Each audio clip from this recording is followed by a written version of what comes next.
Do you hear what I was playing, Lane? I didn't think it polite to listen, sir. I didn't play accurately. Anyone can play accurately, but I play with wonderful expression. Ah, I see you've got the cucumber sandwiches cut for Lady Bracknell. Who can that be so early? Mr. Ernest Worthing. How are you, my dear Ernest? What brings you up to town? Oh, pleasure, pleasure. Eating as usual, I see, Algy.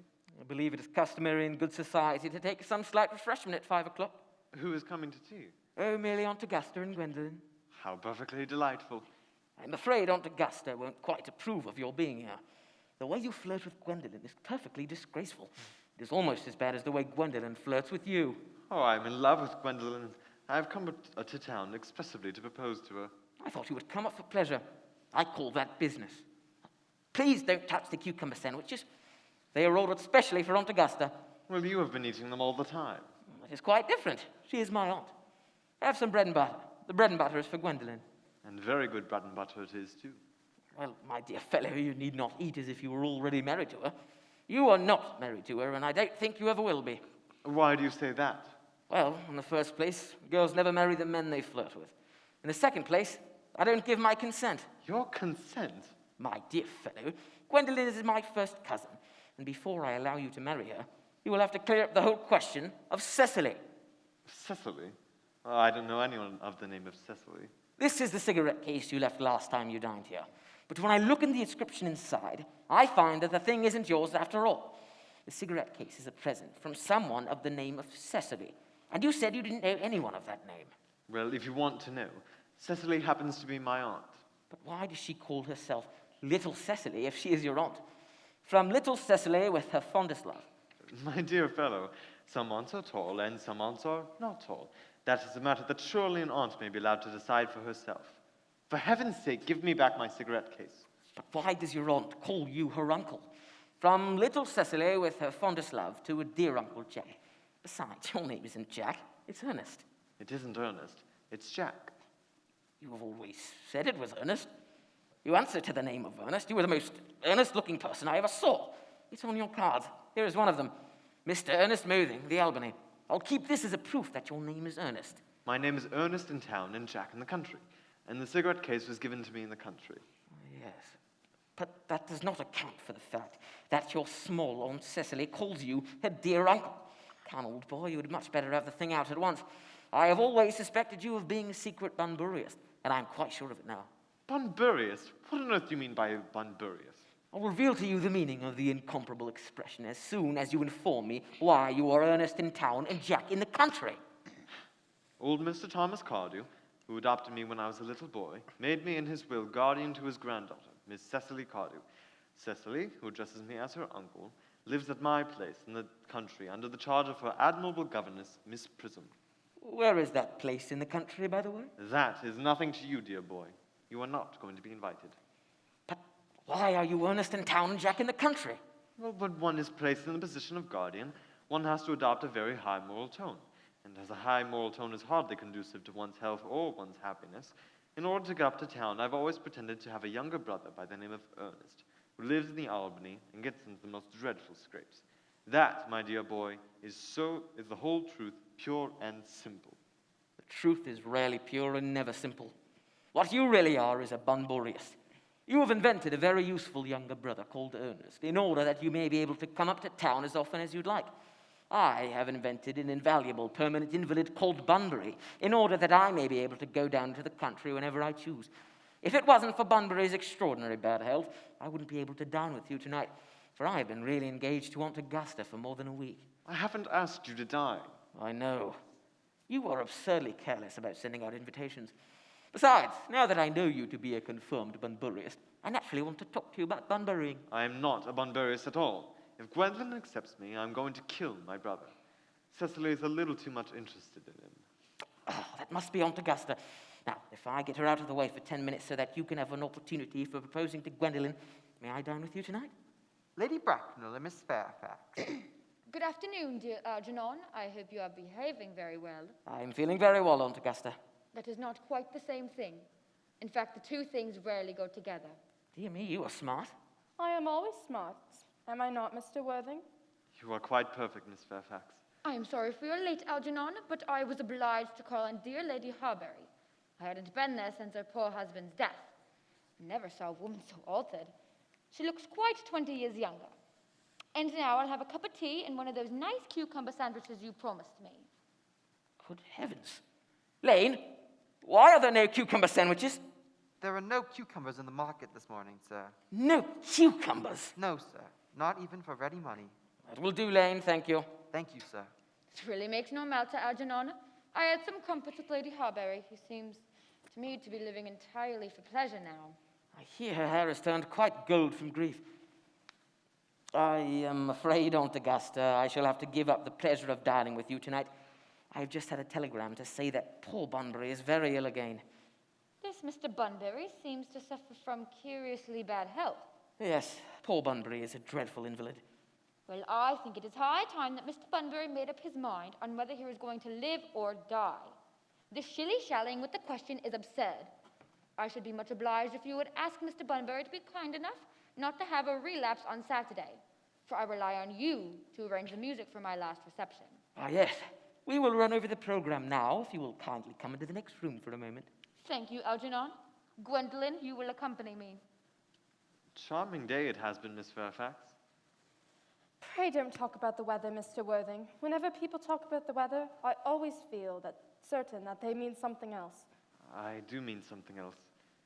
I thought so. In fact, I'm never wrong. Miss Fairfax, ever since I met you, I've admired you more than any girl I have ever met since I met you. Yes, I am quite well aware of the fact. For me, you have always had an irresistible fascination. We live, as I hope you know, Mr. Worthing, in an age of ideals.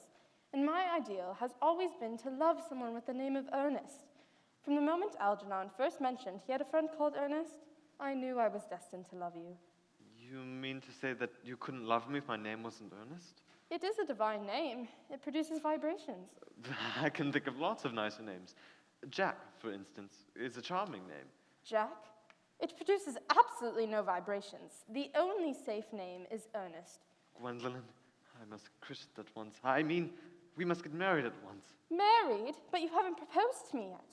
I think it's only fair to tell you beforehand that I am fully determined to accept you. Gwendolen, will you marry me?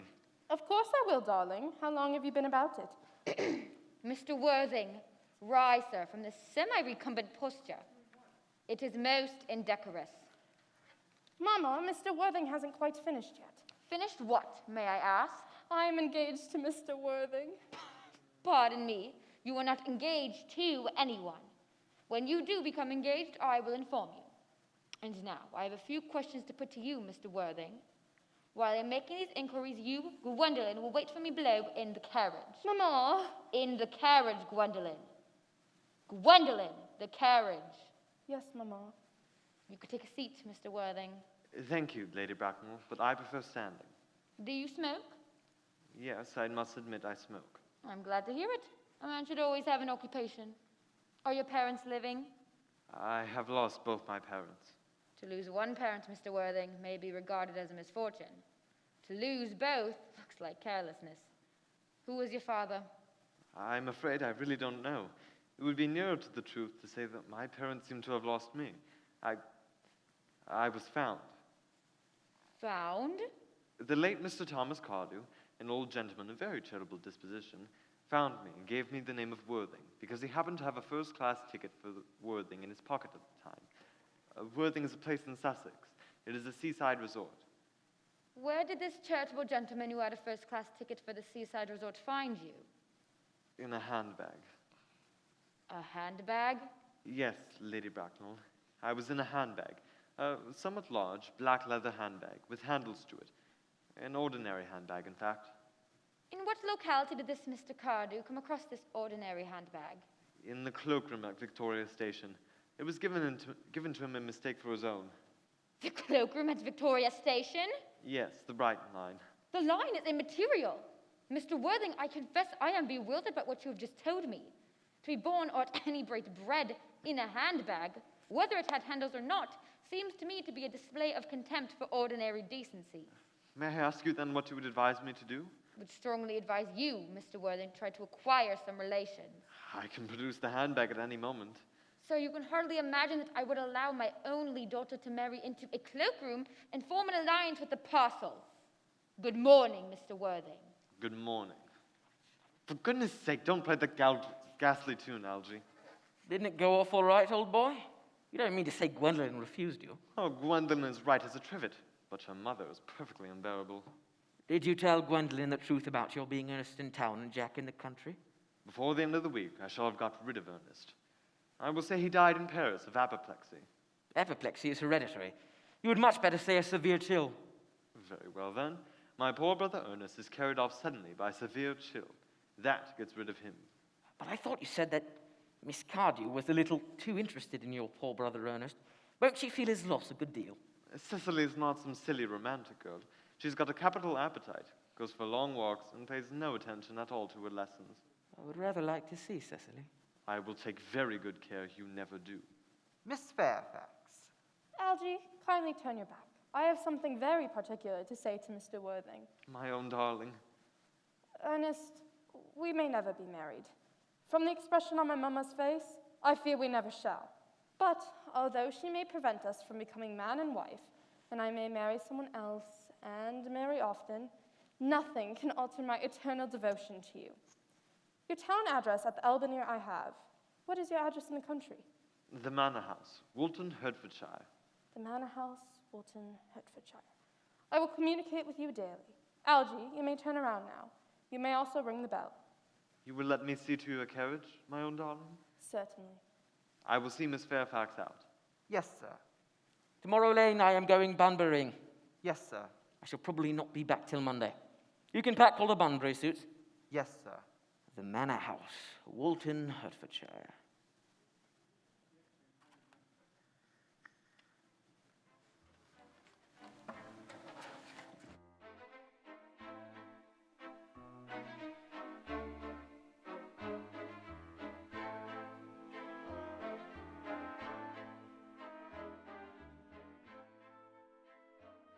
Come, it is time for intellectual pleasures.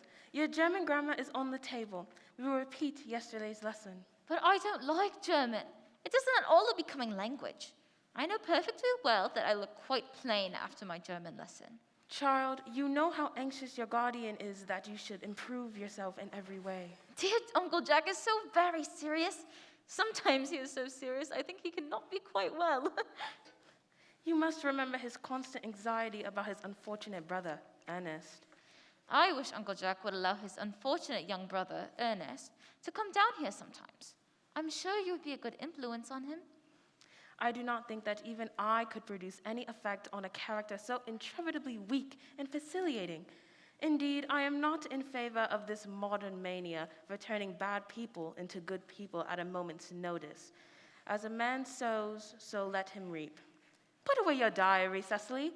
Memory, my dear child, is the diary that we carry about with us. I believe that memory is responsible for nearly all the 3-volume novels we read. Do not speak slightingly of the 3-volume novel. I wrote one myself in earlier days. Did you really, Miss Prism? And was the novel published? Alas, no. The manuscript unfortunately was abandoned. I use the word in the sense of lost or mislaid. Oh, I see Dr. Trustwell coming up to the garden.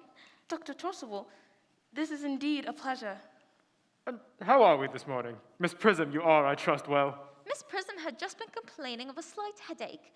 I think it would do her much good to have a short walk with you in the park, Dr. Trustwell. Cecily, I have not mentioned anything about a headache. No, dear Miss Prism, I know that, but I felt instinctively that you had a headache. I hope, Cecily, you're not being inattentive in your studies. Were I fortunate enough to be Miss Prism's pupil, I would hang upon her lips. I spoke metaphorically. Dear doctor, I find I have a headache after all, and a walk might do it good. With pleasure, Miss Prism, with pleasure. Cecily, you will read your political economy in my absence. The chapter on the fall of rupee may you omit. It is somewhat too sensational. Horrid political economy, horrid geography, horrid German. Mr. Ernest Worthing has just driven over from the station. He's brought his luggage with him. Mr. Ernest Worthing, the Albany. Uncle Jack's brother. Ask ask Mr. Ernest Worthing to come here. Yes, miss. I have never met any really wicked person before. I feel rather frightened. I am so afraid he will look just like everyone else. He does! You are my little cousin Cecily, I'm sure. And you are Uncle Jack's brother, Cousin Ernest. My wicked Cousin Ernest. Oh, I am not really wicked at all, Cousin Cecily. If you are not, then you have certainly been deceiving us all in a very inexcusable manner. Of course, I have been rather reckless. I am glad to hear it. I am sure it must have been very pleasant, although I don't think you should be proud of that. I'm not. That is why I want you to reform me. You might make that your mission. I'm afraid I've no time this afternoon. Being with you, I feel better already. You are looking a little worse. That is because I'm hungry. Oh, how thoughtless of me. I should have remembered that when one is going to lead an entirely new life, one requires regular and wholesome meals. Won't you come into the dining room? You are the prettiest girl I ever saw. Miss Prism says that all good looks are a snare. They are a snare that every sensible man would like to be caught in. Oh, I don't think I would care to catch a sensible man. I shouldn't know what to talk to him about. You are too much alone, Dr. Chasuble. You should get married. A misanthrope, I can understand. A womanthrope? Never. You do not seem to realize that by persistently remaining single, a man converts himself into a permanent public temptation. But is a man not equally attractive when married? No married man is ever attractive except to his wife. And often, I've been told, not even to her. Mr. Worthing, Mr. Worthing? I have returned sooner than I expected. Dear Mr. Worthing, I trust this garb of woe does not betoken some terrible calamity. My brother, Still leading his life of pleasure? dead. Your brother Ernest dead? Yes, quite dead. what a lesson for him. I trust he will profit by it. Poor Ernest. He had many faults, but it is a sad, sad blow. You were with him at the end? No, he died in Paris, a severe chill. As a man sows, so shall he reap. Charity, dear Miss Prism, charity. None of us are perfect. I myself am peculiarly susceptible to droughts. You would no doubt wish me to make some allusion to this tragic affliction in next Sunday's sermon. The text can be adapted to almost any occasion, from celebrations to christenings. Christenings? The fact is, dear doctor, I would like to be christened myself this afternoon. But surely you have been christened already. I don't remember anything about it. At what hour would you wish the ceremony performed? Oh, I might trot around about 5. Uncle Jack, I am pleased to see you. But what horrid clothes you've got on. What is the matter, Uncle Jack? You look as if you had a toothache, and I have got such a surprise for you. Who do you think is in the dining room? Your brother! Who? Your brother, Ernest? What nonsense. I haven't got a brother. Oh, don't say that. However badly he may have behaved, he is still your brother. I'll tell him to come out. These are very joyful tidings. My brother is in the dining room? Good heavens.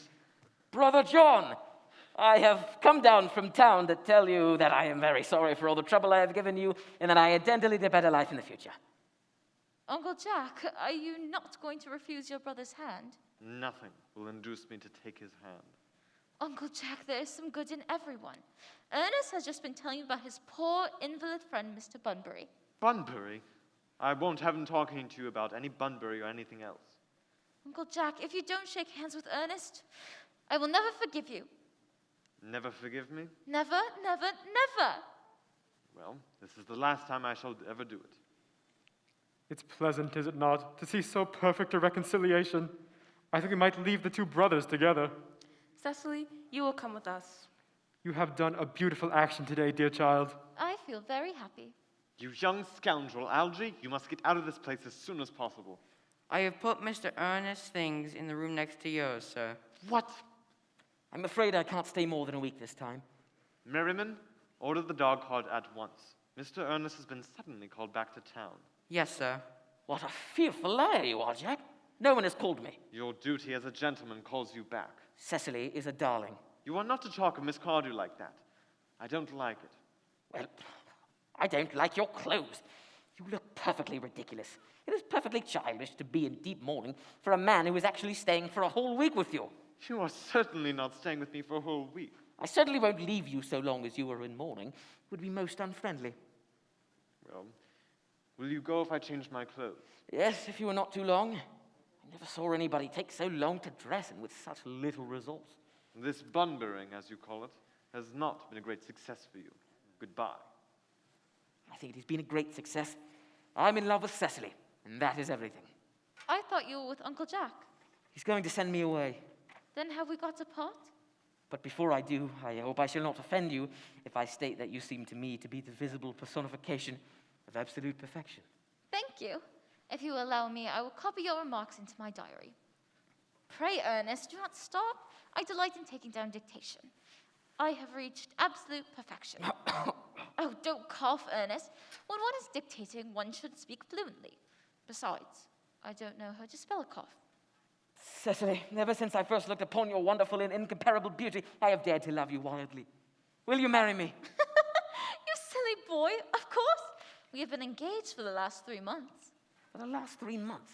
Ever since dear Uncle Jack first confessed that he had a younger brother who was very wicked, I fell in love with you. Besides, of course, there is the question of your name.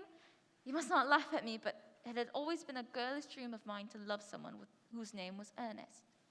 You mean you could not love me if I had some other name? But what name? Oh, any name, like Algernon, for instance. I might respect you. I might admire your character, but I fear I should not be able to give you my undivided attention. Besides, Ernest is your name. Your rector here is, I suppose, thoroughly experienced in the practice of all rites of the church. Oh, yes.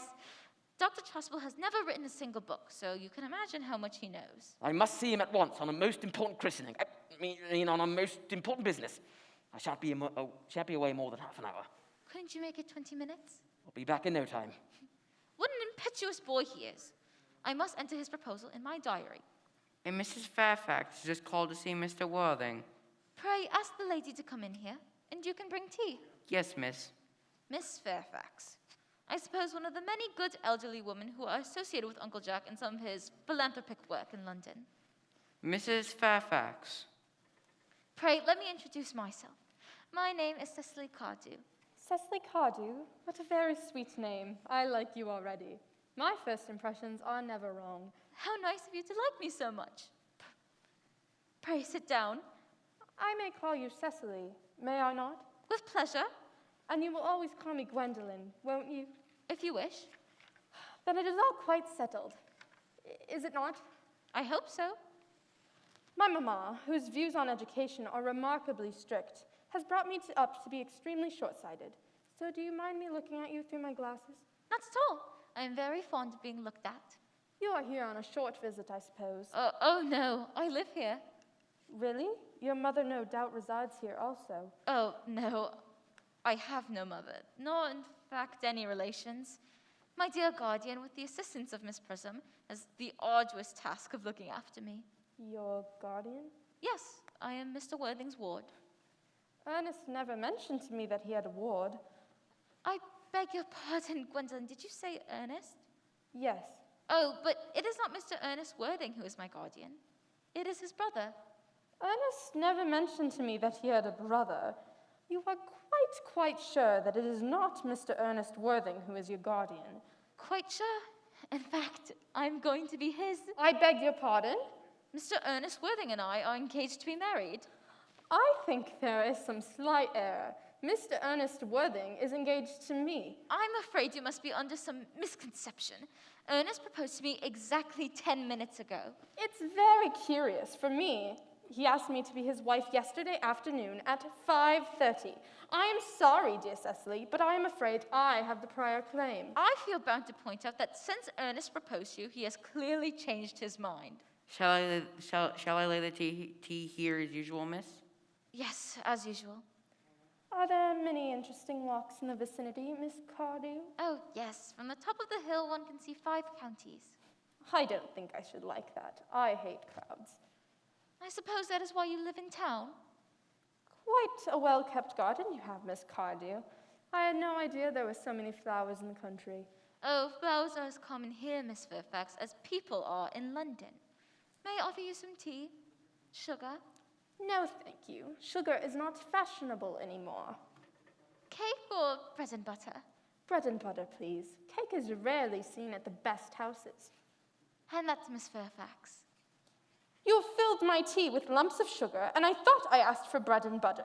You have given me cake. I warn you, Miss Cardew, you may go too far. To save my poor, innocent, trusting boy, there are no lengths to which I would not go. Ernest, my own Ernest. Gwendolyn, darling. A moment. May I ask you if you're engaged to be married to this young lady? To dear little Cecily. Of course not. Thank you. You may. I knew there must be some misunderstanding.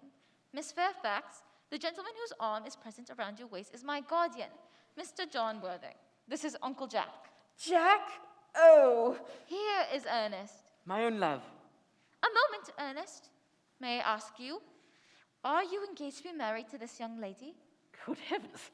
Gwendolen? Of course I'm not engaged to Gwendolen. Thank you. You may. I felt there was some slight error. Miss Cardew, the gentleman who is now embracing you is my cousin, Mr. Algernon Moncrief. Algernon Moncrief? Oh! Are you called Algernon? I cannot deny it. Is your name really John? Yes, it has been for years. A gross deception has been practiced on both of us. It is quite clear, Cecily, that neither of us is engaged to be married to anyone. Mr. Moncrief, kindly answer me the following question. Why did you pretend to be my guardian's brother? In order that I might have an opportunity of meeting you. Mr. Worthing, what explanation can you offer me for pretending to have a brother? Was it in order that you might have an opportunity to coming to town to meet me? Can you doubt it, Miss Fairfax? Their explanations appear to be quite satisfactory. I am more than content. There are principles at stake that one cannot quite surrender. Which of us should tell them? Could we not both speak at the same time? An excellent idea. I nearly always speak at the same time as other people. Will you take the time from me? Your Christian names are still an insuperable barrier. That is all. Our Christian names? Is that all? But We are going to be christened this afternoon. For my sake, you are prepared to do this terrible thing? To please me, are you ready to face this fearful ordeal? We are. Darling. Lady Bracknell. Good heavens! Gwendolen, what does this mean? Merely that I'm engaged to be married to Mr. Worthing, Mamma. Come here, sit down.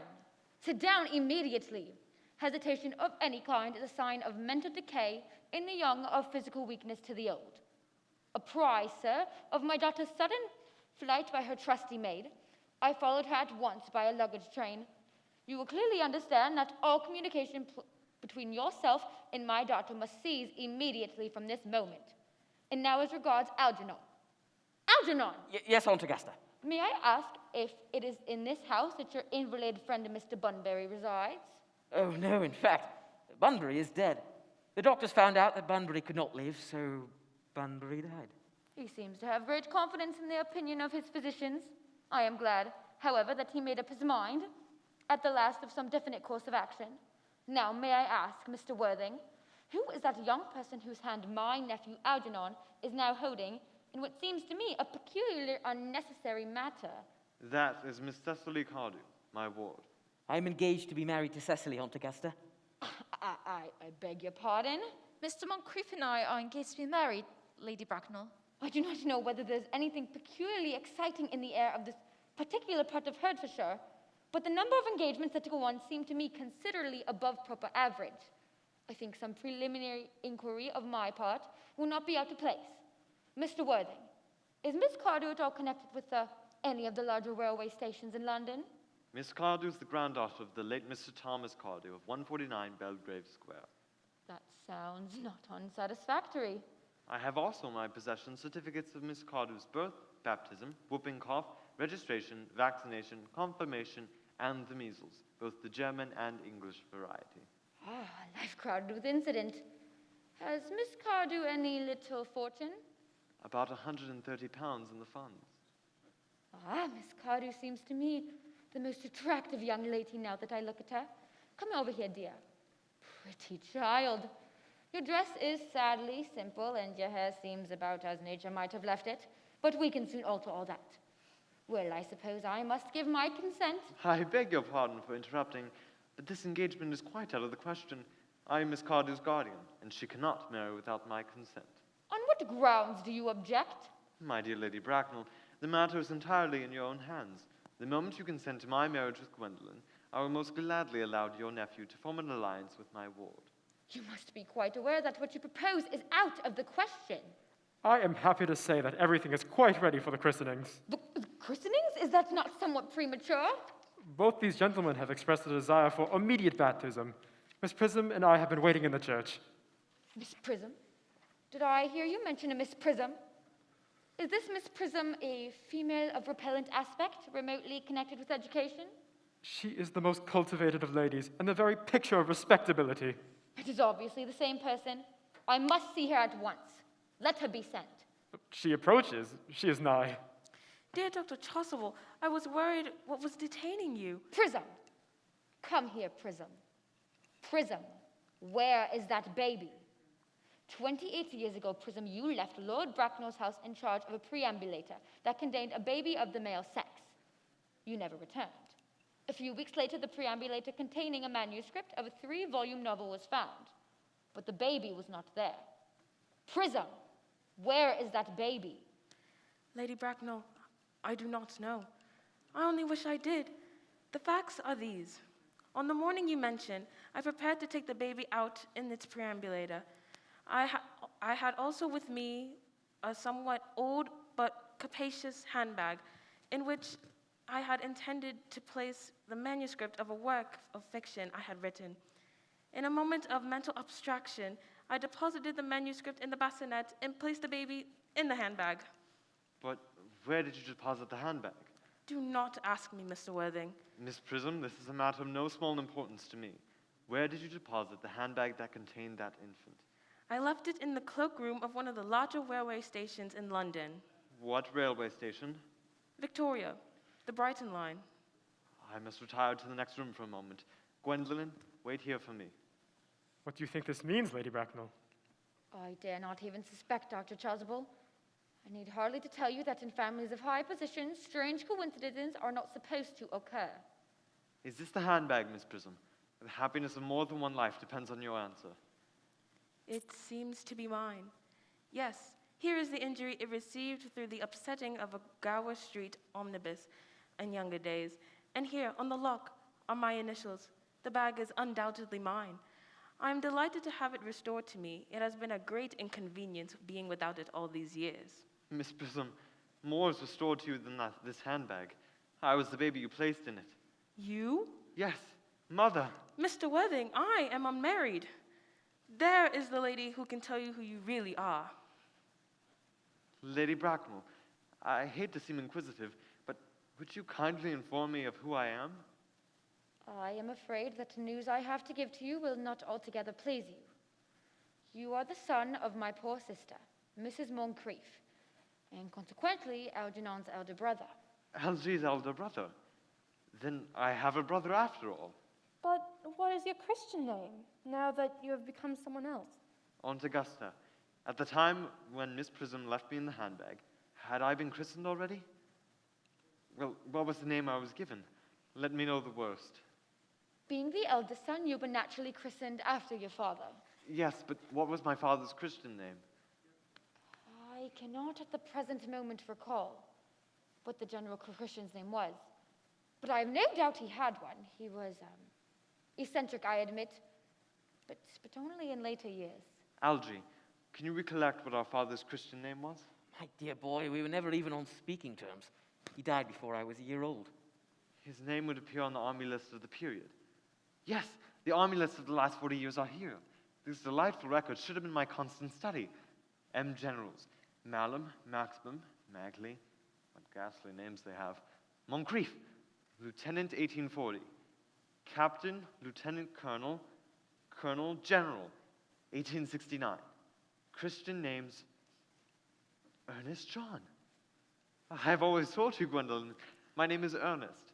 Well, it is Ernest, after all. I mean, it naturally is Ernest. My own Ernest. I felt from the first that you could have no other name. Gwendolen, it is a terrible thing for a mind to find out suddenly that all his life he has been speaking nothing but the truth. Laetitia. Frederick, at last. Cecily, at last. Gwendolen, at last. My nephew, you seem to be displaying signs of triviality. On the contrary, Aunt Augusta, I have now realized for the first time in my life the vital importance of being earnest.